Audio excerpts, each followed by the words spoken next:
The Story Without a Name by Barbey d'Aurevilly, with the impressions of the author by Edgar Saltus. We usually get what we want if we know how to want it, but we too get the consequences. Balzac wanted fame. The strumpet came and killed him. Barbey d'Aurevilly wanted obscurity, and acquired it so amply that when I presented an earlier translation of The Story Without a Name, a local critic, who contrived to be both complimentary and amusing, said that I had invented Barbey, and that the vile story was my own vile work. The Story Without a Name is a masterpiece in duodecimo. Very soberly told, it is unexceeded in fiendishness, except by the Huns and the Conte Cruel that Villiers told of the fervent Inquisition. Another man overboard. Outside the Cenacle, where he is much overrated, Villiers de l'Isle Adam is remarkably unknown. But that story of his will live when French is a dead language. It may be that Salammbô will survive it. Personally, I would have rather written Salammbô than own New York. For second choice, I would take Villiers' Little Horror, and for third, Barbey's. Barbey's other novels are much more colored and less poignant. It is not given to every writer to surprise an unsuspecting reader in bed and make him shriek with fright. Barbey did it once, and once is enormous. Twice would be excessive. Sacrilege and sorcery, shapes of sin, La Vaux Castels, these together with cognate accessories, he manipulated in an atmosphere charged with shivers, and occasionally with chic. Here and there the chic is circambient. It is the odor of that opanax that you might fancy if he ever stopped writing. It is because of the imperative intrigue with incandescent duchesses, who, save for him, would be ice. As a matter of fact, his main diversion consisted in exchanging the time of day with his concierge. I would give a red pippin to have seen him at it. Otherwise, his life was very enviable. He wrote for himself, which is the only way to write, and for 36 unknown friends. That is the ideal. Too fair, though. Bourget, always pernicious, ferreted him out, turned him into copy. At this hour, when the curtain draws, the candles lighted, this alchemist elaborates his work. Little he cares whether or not it will interest you. You, the future reader, are absent from his mind. Is there without a world of vulgar sensations and commonplace destinies? He knows nothing of it. He is absorbed in his characters. Yes, in the literal meaning of the word, his characters, for he has projected them from his brain, as Jupiter projected Minerva, engendered and nourished by the purest substance of being. If I did not know that Bourget wrote the foregoing, I would suspect him of it. Barring only Georges Onat, I know of no French writer who has succeeded so perfectly in being both emphatic and banal. Besides, as my friend Willie somewhere remarked, when Onat bites, it's for a long time. Onat is very satisfying. In reading him, you realize that nowhere, at any time, has there been anything worse. Bourget lacks that distinction. He gives the impression that there may be something worse, and yet managed to leave you wondering. Paul de Saint Victor strums a different guitar. Hugo said it was a joy to write a book, which Saint Victor would write about. Barbey said nothing. He preferred to be ignored. Here is the guitar. In Barbey d'Aurevilly's work, there is something brutal and exquisite, violent and tender. It is like the philtre that sorcerers brewed, in which there were asphodels and vipers, tiger's blood and honey. Never has language been raised to a prouder paroxysm. One may wonder what a proud paroxysm is, but otherwise the image leaps. Barbey wrote on a piano. You might guess it, precisely as you might guess that Hugo wrote in a pulpit. Hugo lifted the pulpit to where all of the world and portions of the next could see it. Barbey turned the piano into a palette. After Balzac, it was assumed that no one could startle a printer. Balzac wrote on proof sheets, rewrote the proofs, made abracadabras of them, and ran in debt for the costs. He owed as much as Dumas made. Dumas was the prince of the pen, without all that lord of language, and Balzac the galley slave. Fame has her forms. Barbey's method was more ornate. On his piano were inks, gold, blue, red, green, and black. Every emotion has its color. Every note in music has. Rimbaud, a poet, one of the poet Maudits, sang a sonnet about the colors of the vowels. Unphilosophic people who get in temper may not see red, but Psychically, they radiate it. The aura of the jealous shows not green but yellow. The aura of sweethearts and swains are blue. What recent occultism has discovered, Barbey divined. According to the emotion that he depicted, he used the corresponding ink. It was certainly ornate, yet as no one except his printer saw the rainbows, it was also perhaps insane. The rainbows had another charm. I have examined a few of them, not a correction in the lot. They were painted with a pen that ran. An ability to write in that fashion may indicate the genius, but hardly the purest. Geniuses often write badly, and as much the better for them. Balzac is atrocious. It is only an inferior artist that you get what young ladies call style. Style consists in sandpaper, the choice of words, and in so manipulating that occasionally the words seem to leap, laugh, and explode. Grammar is an adjunct, not an obligation. No grammarian ever wrote a thing that is fit to read. Barbey's sentences are nonetheless canonical. How, without revision, he managed it is conjectural only on the supposition that he rehearsed them at the top of his lungs as Flaubert did, before putting them down. In a minor matter, he had another similarity with Flaubert. A minor matter may be momentous. Any conversation with a stranger gave him a pain in the stomach. He was shy, and yet, through an agreeable contradiction, superb, or so regarded himself. The leveled eyeglass, the curl of the lip, the easy insolence, the attitude which it pleased him to affect, all that was modeled after Bromel, whose cigarette stumps he had pocketed. Zola called him a clown. Well, why not? A clown is often brilliant, which Zola never was. Moreover, Barbey's sentences, in addition to being canonical, are often profound, and any profundities of Zola could play tag on the head of a pin.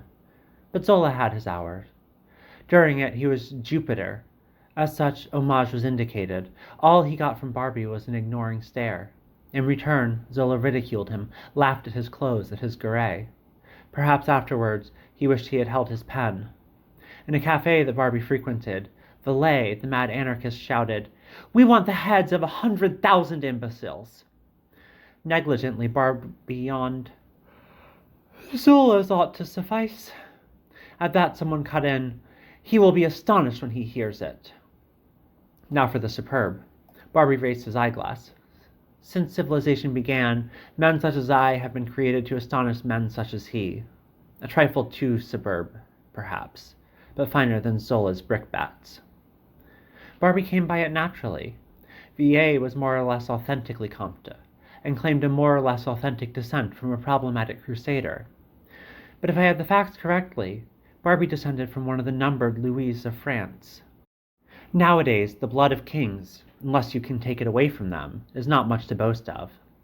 Yet at the time it produced the superb which Barbey and Villiers paraded. Apart from that, Barbey was a Gautier in black.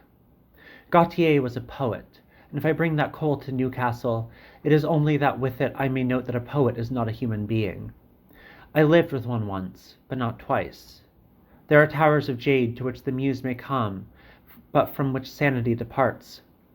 Gautier's enthusiasms were very violent. They were splendid, lavish, and noisy. He, too, had a palate.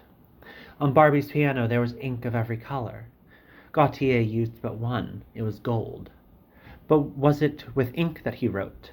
The first Francis of France wrote with a diamond, which is the proper pen for a sovereign. In the Emo et Camille, Gautier commends a hummingbird's feather. I doubt that he ever tried one, but I suspect that, drunk every morning, as a poet should be, with the nectar he had sipped in his cup, he kept a cup of it before him. What Barbey's brew was, St. Victor never told. There was a deeper antithesis. Gautier was pagan. Before him was the joy of life. Barbey was a Catholic. Behind him was the fear of hell. Gautier went to Spain and afterwards wrote about Russia. Whether he went there is uncertain. He has said that he believed it. Huysmans passed an evening at Henry's bar, around the corner from the Rue de la Paix, and believed he had been to London. But if Gautier omitted to go to Russia, he made himself at home in the Pays de Songs. Barbey followed him to that realm, strange and unique, which all of us interpret temperamentally, but which each must visit alone. Back of the door that closes behind, there are birth-crouch shapes beautiful or diabolic, shapes fashioned perhaps in our anterior lives. In the land of dreams they greet us. Occultists say that these shapes are not figments of fancy, but actual entities that move and have their beings as, in the gulfs of sleep, many of us do move and have our being on another plane. It is hazardous to argue with an occultist. The only really safe way is to agree. But, real or unreal, the shapes that Gautier met had mouths of many tunes. Apart from inflammatory duchesses, those that Barbey saw were silent. They came clad in gray, or else blood red, with faces citrusized and ashen. They fed him sorrow with a long spoon. They fed him horror also. I think he enjoyed it. Madmen have a point of view that interests them, and which, I am sure, is very enviable. Barbey's enjoyment induced anthropophobia, which in his case was not an aversion to humanity, but a desire to be undisturbed at his piano, alone, with the hypnagogic hallucinations that it evoked. At the time, he too had his hour. In age, he resembled Dante, not physically merely, but figuratively. He also had been in hell. But in his youth, he stood for Balzac's portrait of Lucien de Rubempré. Fame ogled Lucien, and the hussy made eyes at Barbey. On the boulevards he was somebody. As he passed before the terraced cafes, you knew it. Regarde un peu, c'est Barbey de Aurevilly. He was worth it.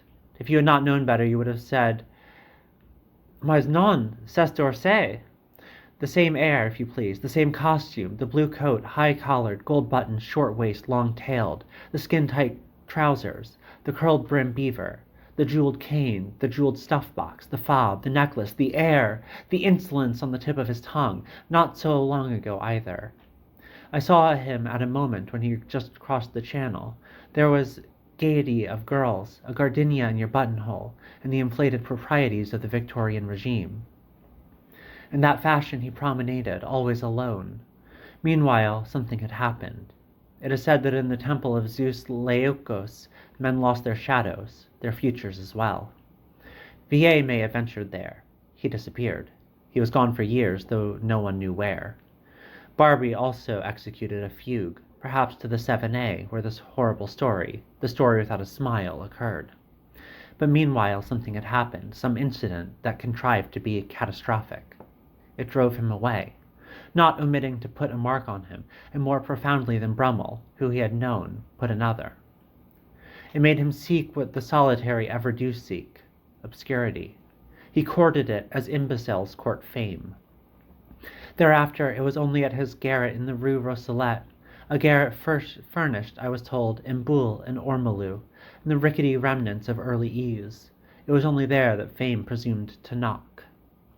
At Caen, when Brummel entered, his servant bawled, "The Duchess of Devonshire! His Royal Highness the Regent, my Lord Avonlea!" to the phantom guest. Brumley bowed, aired his wit. Barbey had no servant. It was he who opened the door, and to guests nobler than those who had appeared at Caen. Fame came, and with her love, sister visions, indistinguishably fair, indistinguishably false. On the threshold, with lips that said, "Drink me," with arms that cried, "Take us," before they stood. The door closed on them. Barbey was back at his piano, disdainful of either, indifferent to both, a host still, but the host of wraiths, brain-created and not desire-born. Gautier had a ballet in his mind, Barbey a morgue. Of the two, I like Barbey's best, not because he is superior, he is not, but because affection does not always go with the river. Besides, it is easy enough to like an author whom you have read, though, by the same token, it is easier still to loathe him. George Onnet makes me vomit. Gautier had 2 daughters. One married Couture Mendès, the other Emile Berrejat. Mendès wrote 100 novels and not a single book. Berrejat wrote 1 book, and if you can obtain a copy, you'll get glimmers of the charm-made man which Gautier was. Barbey had daughters also, daughters of dream, born on a piano, which was a palette. Nowadays, like Berrejat's book, they are mainly OP. Books have their destinies. Aeschylus dedicated his tragedies to Time. Time, always the gentleman, acknowledged the compliment by storing in camphor as many of them as the fates and the fathers allowed. Barbey, more subtly I think, dedicated his wares to art. Time passes, nation crumbles, only art survives. There are Senatois who still stare by Aeschylus. His sublimity is too antique for me. But I can and do admire Barbey, whose art, which endures, has in it the malignity of the gargoyles of Notre Dame. Monsters leaning from the turret, that they may mark across the ages the sameness of the joys and griefs of man. But what monsters could be compelled to do that? Barbey created a brood that differs from griffins and chimeras of Our Lady, yet only in this the litter is alive and therefore more horrible. The effect, very comforting in itself, achieved its purpose. Popularity never annoyed him, fame he let pass by.